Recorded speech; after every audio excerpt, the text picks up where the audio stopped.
ሰላም ጤና ይስጥልኝ ውድና የተከበራችሁ የቻናል ቤተሰቦች ሰላማችሁ ብዝት ይበልልኝ። ለዚህ ቤት አዲስ ከሆናችሁ ቻናሉን ሰብስክራይብ እያደረጋችሁ ተቀላቀሉ።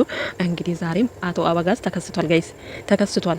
ምንድነው የተፈጠረው? ለምንድነው የመጣው የሚለውን እንግዲህ አብረን የምናየው ይሆናል ማለት ነው።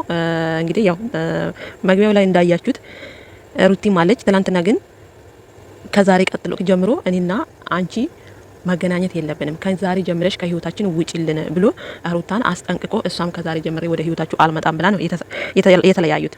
ዛሬ ግን ምን አስቦ ነው ሩታን በድጋሚ ያገኛት ወይ ደግሞ ሩታ መታ እነሱን ያገኘችው? ምን ቢፈጠር ነው ጋይስ? ጉድ እኮ ነው። እንግዲህ ዛሬ ተመልሰን የመጣንበት ምክንያት ደግሞ ምንድነው? ቤተሰቦቼ ሄርሚ አንዳንድ ነገሮችን ማታ ደውላ ነገር ነበረ። በማታውቀው ስልክ ብዙ አይነት ቴክስት እየተላከላት ነው ያለው። ያንም ቴክስት ደግሞ አብዛኛውን ቴክስት ከሩታ እርግዝና ከዚህ በፊት ሩታ አርግዣለሁ ብላ ነበር ተዘጋላችሁ። ግን ደግሞ ስለ ሩታ እርግዝና ነገሩ ተደፋፍኖ ነው ያለፈው። እስካሁንም ድረስ ምንም አይነት ምላሽ አልሰጡንም እነሱ። እኔም ሀሳቡን አላነሳውም ነበርና ሩታ አሁን ታዲያ የሩታ እርግዝና ተደፋፍኖ አለፈ፣ ተከፋፍቶ አለፈ። ያኔ ሩታ እንደዛ እየተመላለሰች ስትለምንክ ከሩታም አልፈው ወንድሞችክ ሲለምኑክ ኤፍሬም ሲለምንክ የፈለክበት ቦታ ውሰደኝና አስመርምረኝ ካንተ ልጅ አርግዣለሁ ሁለተኛ ልጅ መጥቷል ብላ ስትለምን ሞቼ ይገኛለሁ የውሸት ልጅ ነው ከኔ አልተረገዘም ቦታው ላይ አልነበርኩም አይኔን ግንባር ያርገው ብለክ የዋሸከው አንተ አይደል እንዴ? ዛሬ ምን ተገኝቶ ነው ሄርሜላ ዛሬ ሀሳብ ውስጥ ያስገባት? እሷ ስላረገዘች ነው ወይስ ምን ተገኝቶ ነው ዛሬ? እናው አሁን ደግሞ የተደፋፈነ የተከፋፈተ እያላችሁ የመጣችሁት ድጋሚ ሩታን እንዴት አድርገን እናግኛት ነው? ይሄ ነው የሚመስለው ጋይስ ነገሩ እንጂ ትናንትና አስጠንቅቆ ሩታን አስጠንቅቆ ከዛሬ ጀምረሽ ከህይወታችን ውጪልን፣ እኛም አንፈልግሽም፣ አንቺም አትድረሽብን፣ እኛም አንደርስብሽም ብሎ ሩታን ከህይወቱ ካስወጣ በኋላ ዛሬ ደግሞ የተረሳውን ያለፈውን ሩታ ያላነሳችውን ሀሳብ ድጋሚ ማንሳትና ድጋሚ ወደ ሩታ ህይወት መምጣት ምን የሚሉት ነው? ውለህ ሳታድር 24 ሰዓት ሳይሞላክ እረቱ አብርሃም እንዴ! ጉድ እኮ ነው ጋይስ። ግን አገኘኛል ነው ይቅርታ ስላጨናነኩ ትንሽ አንዳንድ ጊዜ ያንቺ ነገር እኔን የሚረብሸኛልና ችግር የለውም። አሁን ያለውን ነገር ስህተት ሲመጡ እውነታውን እንጠይቃቸዋለን። እኔ ግን ያው ውስጤ እንደሚነገረኝ ከሆነ ምንም አይነት ነገር እንደሌለ ነው የተረዳሁት ማለት ነው። ግን ደግሞ አንቺ ጋር ከሚላከው ቴክስት አንጻር እንደገና ደግሞ እውነታውን ማወቅም ስለምፈልግ ብዬ ነው እነሱን የጠራኋቸው ማለት ነው። ምንም ነገር አትጨነቂ፣ የለም የሚያስጨንቅም ነገር አይደለም፣ ፈጣሪ ያውቃል። ግን ቢኖር ደግሞ እስከዛሬ ድረስ እዚህ ነገሩን ዝም አይሉትም ብዬ ተማስበው ማለት ነው። እዚህ ጋር አብርሃም ዛሬም አያምንም፣ ግን ይጠራጠራል። እምነት የለውም፣ ግን ጥርጥር አለው። ይሁን አድርጌ ይሁን አላደረኩም ይሁን የሚለው ጥርጥር አለው።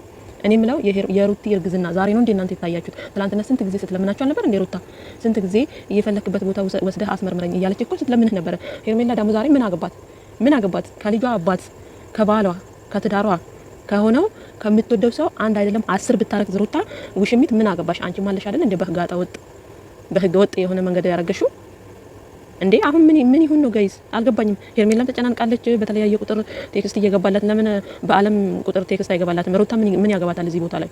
ምን ይመለከታታል? ሩታ ትላንትና እንደዛ ስትለምንህ ሞቼ ይገኛሉ ብለህ ወንድምህን እንኳን አብረህ የተወለድከው ወንድምህን እንኳን ያላመንክ ሰውዬ ዛሬ ላይ ስለ ሄርሜላ እየተጨነቅ መጣክ። ምናልባት የሩታ እርግዝና ውሸት ነው ብለህ በውስጣችሁ እናንተ ውሸት ነው ብላችሁ በውስጣችሁ አምናችሁ ከሆነ ሄርሜላም ዋሽታ እንዳይሆን ጋይስ ይሄን ተጠራጠሩ ይልቁኑ ማለት ነው። ሰላም ነው ደህና ናችሁ? መጡ አለን። እሺ በድጋሚ ጠራሁሽ፣ በጣም ይቅርታ። ያው አንዳንድ ነገሮች ግዴታ ስለሆነ ነው ዛሬ ጠራሁሽ ማለት ነው። ህይወት ጋይስ እዚህ ጋር ምን አለ? በድጋሚ ጠራሁሽ፣ በጣም ይቅርታ። ያውቃል ትላንትና ድጋሚ በእኛ ህይወት አትግቢ እኛም ባንቺ ህይወት አንገባም ብለው የተሰናበታትን የልጁን እናት ዛሬም ጠርቶ ደግሞ ድጋሚ ጠራሁሽ ይቅርታ ይባላል ጋይስ። አንድን ሰው ከህይወቴ ውጡልኝ ወይ ደግሞ ውጣልኝ ውጪልኝ ካላችሁ በኋላ የፈለገ ነገር ቢሆን እኮ ያን ሰው ድጋሚ ውሎ ሳያድር 24 ሰዓት ባልሞላ ጊዜ ውስጥ እኮ ነው ሩታን የጠራት ብላለች እኮ ትናንትና ሩታ ማለት ነው። በተግባር አሳየኝ፣ ዛሬ ያወራሃትን እያንዳንዱን ነገር በተግባር አሳየኝ አለችው። እሱ ግን ማሳየት አልፈለገም። እንስማው እስኪ ጋይስ። ግዴታ ስለሆነ አንዳንድ ነገሮችን ማወቅ ስለምንፈልግ ነው የጠራሁሽ። ያው በእኔ ጉዳይ ላይ ማወቅ የምፈልጉት በሁለታችን ጉዳይ ያለ ነገር ማወቅ እንፈልጋለን። ሲቀጥል ደግሞ ስጠራሽ አንቺን ብቻ እንጂ እሱ እንዳላላቅ ማለት ነው። እንግዲህ ከማንም ሰው ጋር መምጣት ይችላል። ወደንሻ ጓደኛዬ ወንድሜ ሁሉ ነገሬ ነው። ሰው ከሱ ጋር መጣ እኮ አንዴ 5 ደቂቃ ነው የምናወራሽ። ስለዚህ አብርሃም ሁሌ ሩታን ከሰው ጋር ማግኘት አይፈልግም። እሱ ግን የፈለገውን እንደ ዋሌት ኪሱ ላይ ይችን ሴትዮ እየወተፈ ሲመጣ ምንም አይመስለውም። ግን ሩታ ከወንድም ጋር ትምጣ ከሴትም ጋር ትምጣ ከሩቲ ጋር ሰው ማየት አይፈልግም። ይሄ ራሱ አንድ የቅናት ነው ጋይስ። የምሬ ነው። በጣም ነው የሚቀናው በሩታ ነው። ግን ምንም ማድረግ አይቻልም። ይቅርታ ጋር ዳኒ መሄድ ትችላለህ? አይ ዳኒ ሄደን ተጣጣን ማለት ፈልገው ይሄን ማወቅ የፈለግሽው ሄርሜላ ይሄን ነው እኔ የሚመለከተኛል ጉዳይ አልሽው። አማርኛ እየጠየቅናችሁ ነው ነገር እኮ ካንዳንዱ ነው ከሌላ የለም። አይ እኔ የሚመለከተኛል አልሽው። እዚህ ጋር ቆሚ። አያገባሽም ለማለት ነው። አያገባሽም እኮ አሁን ክርክሩን እንተውና ወደ ጠየቅኩሽ ጥያቄ እንግባ እንዴ። ፈጣሪ ሆይ እኔ የምልህ አንተ አንተ ማወቅ ስትፈልግ ማወቅ የምችልበት ጊዜ አለ። ካልተመቻ አልተመቸህም ምናምን። ከዛስ እኛ ደግሞ አንተ ማወቅ ስትፈልግ እኛ አንተ ማሳወቅ ግዴታችን ነው። ይሄን ነገር አሁንም የመጣንበት ምክንያት እሷ ጋር ባንቺ በኩል ባሉም ሰዎች ይሁን አንቺም ሁኚ የምናውቀው ታሪክ የለም፣ ግን ቴክስቶች እየደረሳት ነው ያለው። ያገባኛል። እሺ ቴክስቶች እየደረሳት ነው ያለው እሷ ጋር ያገባኝ። ትክክል እኮ ናት ሩታ ጋይስ። አይደለም በተለያዩ ቁጥር በአለም ቁጥር ቴክስት ቢደርሳት ሄርሜላ ጋር ሩታን ምን ያገባታል? ምን ይመለከታታል? እሷ ኮንፊደንስ ካላት የሰው ባል ቀምታ ኮንፊደንስ ካላት ባል ይሆነኛል ብላ ከያዘችው ካረገዘችለት ሰው ቴክስት አይደለም የፈለገ መትረየስ ቢደቀንባት ምን አገባት ጋይስ? የሰው ወርቅ አደንቅ ነው እንጂ ነገሩ ማለት ነው። በጣም ነው የፈራችው።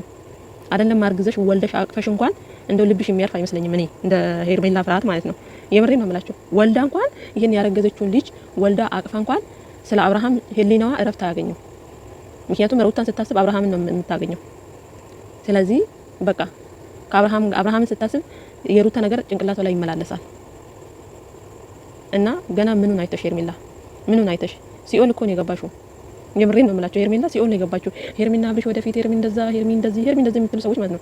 ሄርሜላ ትዳር ሳይሆን የያዘችው ሲኦል ነው የገባችው። አለቀ። ገባችሁ አይደለ ጋይስ? ምን አገባኝ እኔ። እሺ አይግባሽም። እየተጠየቅን ያለውን ነገር ውስጥ ላይ ፍራቻ ከሌለና ውሸት ከሌለ በግልጽ አማርኛ መናገር ነው። በዚህ ገባ በዚህ በጣም አይጠበቅበትም። አንድ ሰው ቀጥታ ሲያወራ ቀጥታ የመመለስ ግዴታ አለብሽ ብዬ አስባለሁ። አይደለም እንደተማረ ሰው ማለት ነው። ቀለው ማለት አይጠበቅብሽም። ወደ ግራ ወደ ቀኝ ማለት አይጠበቅብሽም። በቀጥተኝነት ከዚህ በፊት አርግዣለሁ፣ ሁለተኛ ልጅ አርግዤልሃለሁ። ቀለው ምንድን ነው ጋይስ? ቀለው ማለት አይጠበቅብሽም አላለችም። የራሷን እኮ ነው እየተናገረች ያለችው። እግዚአብሔርን የራሷን እየተናገረች ያለችው። ሀሳቡ ጭንቀቱ ተነባብሮባት ሴትዮዋ እንቅልፍ አጣለች። መጀመሪያ አብርሃም ስለታሰረ እንቅልፍ አጣ ነበር። አብርሃም ሲፈታ ደግሞ የሩታ ጉዳይ ደግሞ ጭንቅላቷን ሲምታታባት ናላዋ ሲዞር እንግዲህ ድጋሚ ዛሬም ሩታን ካላገኘን ብለው ድጋሚ ተከሰቱ ማለት ነው። ትናንትና እንደዛ ብላችሁ ሸኝታችኋት እሺ አልመለስም በህይወታችሁ አትምጡ ያላችሁትን ተግብሩልኝ፣ እኔ አልደርስባችሁም አትድረሱብኝ ብላ በተለያያችሁበት ጊዜ እሺ ብላ ነው የሄደችው። ዛሬ ድጋሚ ነይ ወደ ህይወታችን ብላችሁ የተረሳና ያልታሰበ ያኔ የሞተ ጉዳይ አንስታችሁ ግዴታ ደግሞ ሌላ ምን አጀንዳ ጠፋ እንዴ? አጀንዳ ጠፋ ጋይስ? የምሬ ነው ማለት መች ነው በእናንተ በራሳችሁ የሆነ ነገር የምትመጡት? መች ነው አብርሃምና ውሽሚት አንድ ላይ እንደሆነ ሰው እንደ ፍቅረኛሞች ሆናችሁ በራሳችሁ አጀንዳ መታችሁ የሆነ ነገር የምታሳዩን? ያለ ሩታ በቃ እስኪ ሩታ ደግሞ እናንተን ሳትስ ቪዲዮ ይዛ ሳትመጣ ትቅር። እስኪ እናንተ ራሳችሁን ችላችሁ በመጀመሪያ ደረጃ ራሳችሁን ችላችሁ ያለ ሩታ ኑና ቪዲዮ ሰርታችሁ ኮስታችሁ አሳዩ እንዴ። ከህይወታችን ካልወጣሽ ከዛስ እሺ ብላ ልጅቷ ስትሄድ ደግሞ ነይ ባለፈው ያልሽው ምን ነበረ እንዴ? ስላለፈው ስትኮተኩት ትኑር እንዴ? አንተ እዛ ጋር እየሄድክ የራስህን ጋጣወጥነት ትንሹም ትልቁም እየነገረህ ያልገባ ሰውዬ እኔ ምንድነው ያለው? አንቺ ከዚህ በኋላ ከፈለሽ ሰው ጋር የሆነ ነገር ሆነሽ የአብርሃም ነው ብትይ አልቀበልም። ትናንትና ያንተ ልጅ ነው እና የፈለክበት ቦታ ሄደን እናስመረምር ስትልህ እኮ አልተቀበልካትም። ዛሬ ምን ተገኝቶ ነው ዛሬ አምነህ የመጣኸው? እባክህ እንዴ የማይመስል ጫውታ ለምንድን ነው እዚህ ጋር አክት የምታደርገው? አብርሃም እርግጠኛ ነኝ የትናንትናን ኮሜንት እያንዳንዷን ቁጭ ብሎ አንብቦ አጥንቶ ጭንቅላቱን አስይዞ የመጣው የትናንትና ኮሜንት ነው ዛሬ ሩታን ያስጠራው። ምክንያቱም ትናንትና ኦዲየንሱ በሙሉ ሩታ አብርሃምን አታገኙ፣ ሩታ ከነሱ ህይወት ውጪ፣ ሩታ የራስሽን ህይወት ኑሪ፣ በጣም ብዙ ነገር ስትሏት ነበር ሩታን ማለት ነው። ገባችሁ አይደለ? ያንን ኮሜንት ይዞ አጅረው ዛሬም እንደዛ አይነት ኮሜንት ይደገምልኛል ብሎ ሩታን ነይ ብሎ ሲጠራት ሩታም እሺ ብላ መጣች። ሲጠራት ደግሞ እሷ ትመጣለች። እኔ ለምን እንደሆነ አላውቅም። የምሬን ነው የምላችሁ። አይመቸኝም፣ አልመጣም፣ ትናንትና እንደዛ ብለኸኛል አልነበር እንዴ ብላ ምናልባት እሱ ደውሎ ሲጠራት እንኳን ስክሪን ሪከርድ አድርጋ በቤቷ ይዛ መምጣት ትችል ነበር ሩታ። ሩታም ደግሞ እሱ ነይ ሲላት ትመጣለች። አትምጪ። እንዴት ነው የሆነ ሰው ቤት ጋይዝ አትምጡ አትድረሱብን ተብላችሁ ድጋሚ ያ ሰው ኑ ብላችሁ ተመልሳችሁ ትሄዳላችሁ? እቃቃ ጫውታን እንዲያዙት ጋይዝ። ስለ ሩታ እርግዝና ሄርሜላ ዛሬ አንቺ ስላረገሽ ምን አገባሽ? አይደለም አንድ 10 ከአብርሃም ብታረግዝ ባሏ እኮ ነኝ። አንቺ ያለሽ አይደል እንደ ውሽሚት ጋጠወጥ በሆነ መንገድ ደግሞ ሩታን ጋጠወጥ ይላል ጋይዝ። እንዴ ማን በነገረክ? ምን ይመስላሉ እነኚህ ጋይዝ? በጣም ነው የሚያስጠሉት ጌታ